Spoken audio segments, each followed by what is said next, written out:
Good morning champion. நம்ம கூட வந்து ஒரு motor vehicle inspector aspirant Emmanuel இருக்காரு. ஸோ இன்னைக்கு என்ன பார்க்க போறோம்னா ஷியர் ஸ்ட்ரெஸ் டிஸ்ட்ரிபியூஷன் அப்படின்றது தான் பார்க்க போறோம். இது வந்து டைரக்ட் ஸ்ட்ரெஸ், டைரக்ட் சொல்ல மாட்டாங்க, டைரக்ட் ஷியர் ஸ்ட்ரெஸ் டிஸ்ட்ரிபியூஷன் எப்படி மாறும் அப்படின்றது தான் வந்து நம்ம பார்க்க போறோம். இதோட distribution of direct shear stress எப்படி வருதுன்னு பார்ப்போம். ஸோ இதில் என்ன நம்ம தெரிஞ்சுக்கணும் அப்படின்னு பார்த்தீங்கன்னா, என்ன அப்படி தெரிஞ்சுக்கணும் அப்படின்னு பார்த்தீங்கன்னா, ஃபர்ஸ்ட் ஒரு ஸ்கொயர் பீம், நம்ம பீம் வந்து ஸ்கொயர் பீம் எடுக்கணும். கிராஸ் செக்ஷன் வந்து ஸ்கொயர் எடுக்கணும். ஸ்கொயர் எடுக்கும்போது இதுக்கு வந்து ஸ்கொயர் கிராஸ் டிஸ்ட்ரிபியூஷன் எப்படி வரும் அப்படின்னா, இட் இஸ் சிஎஸ் வந்து இட் இஸ் பேரபோலா அப்படின்றத தெரிஞ்சுக்கலாம். ஸோ என்னன்னா, சென்ட்ரல் நியூட்ரல் ஆக்சிஸ்ல வந்து எப்படி இருக்கும், மேக்ஸிமம் இருக்கும். அவுட்டர் ஃபைபர்ல எப்படி இருக்கும், ஜீரோவா இருக்கும். ஸோ இது பார்த்தீங்கன்னா நமக்கு ஸ்கொயர் கிராஸ் செக்ஷனுக்கு எப்படி மாறுது, பேரபோலா மாறுது. ஸ்கொயர் தான் பேரபோலாவா அப்படின்னு பார்த்தீங்கன்னா, ரெக்டாங்கிள் வந்து இது வந்து ரெக்டாங்கிள் கிராஸ் செக்ஷன். ஸோ இந்த இடம் வந்து பி, இது டி. ஸோ இது பார்த்தீங்கன்னா இதுவும் வந்து இட் இஸ் அ பேரபோலா தான். ஸோ இதுவும் வந்து நியூட்ரல் ஆக்சிஸ்ல நியூட்ரல் ஆக்சிஸ் எப்படி இருக்கும், மேக்ஸிமம் அவுட்டர் ஃபைபர்ல ஜீரோவா இருக்கும் அப்படின்னு தெரியும். ஸோ அடுத்தது பார்த்தீங்கன்னா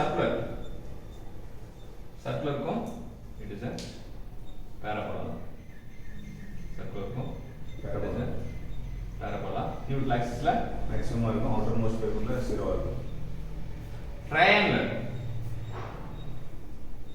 ட்ரையாங்குலருக்கும் இட் இஸ் பேரபோலா தான்.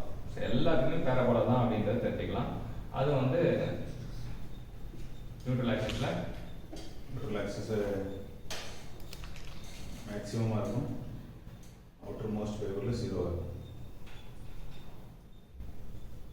ஸோ இதுவும் பேரபோலா தான்.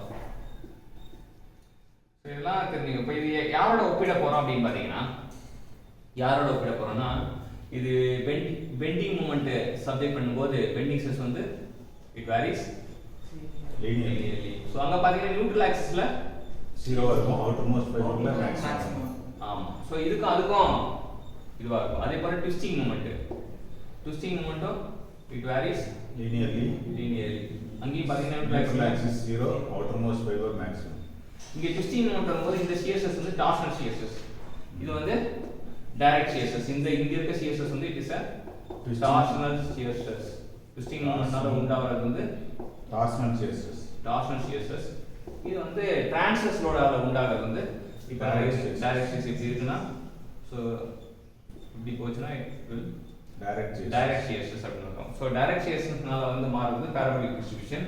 டார்ஷனல் ஷியர் ஸ்ட்ரெஸ் வந்து லீனியர், பெண்டிங் மூமெண்ட்னாலே பெண்டிங் ஸ்ட்ரெஸ் வந்து லீனியர். ஸோ இதில் என்ன தெரிஞ்சுக்கணும்னா, பேரபோலிக் டிஸ்ட்ரிபியூஷன் அப்படின்னா ஞாபகம் வச்சுக்கணும். அதாவது ஷியர் ஸ்ட்ரெஸ் இப்போ நம்ம கேள்வி வாசிக்கும் போது ட்விஸ்டிங் மூமெண்ட் சப்ஜெக்ட் பண்ணப்படுறதா இல்லை டைரக்ட் ஷியர் ஸ்ட்ரெஸ்னால சப்ஜெக்ட் பண்ணப்படுறதான்னு பார்த்துட்டு, ட்விஸ்டிங் மூமெண்ட் சொல்லறதுனால ஆட்டோமேட்டிக்காக அது அந்த ஷியர் வந்து டைரக்ட் ஷியர் ஸ்ட்ரெஸ் தான், எல்லாமே பேரபோலா தான் அப்படின்னு தெரிஞ்சுக்கலாம். ஸோ இன்னைக்கு ஒரு சூப்பரான கான்செப்ட், டைரக்ட் ஷியர் ஸ்ட்ரெஸ் வந்து எப்படி மாறுது பேரபோலிக்கா மாறுது. நியூட்ரல் ஆக்சிஸ்ல மேக்ஸிமம் இருக்கு, அவுட்டர்ல ஃபைபர்ல ஜீரோவா இருக்கு. ஸோ இதை வந்து நம்ம கற்றுக் கொடுத்த மோட்டார் வெஹிக்கிள் இன்ஸ்பெக்டர் ஆஸ்பிரண்ட் இமானுவேலுக்கு தேங்க்யூ ஸோ மச்.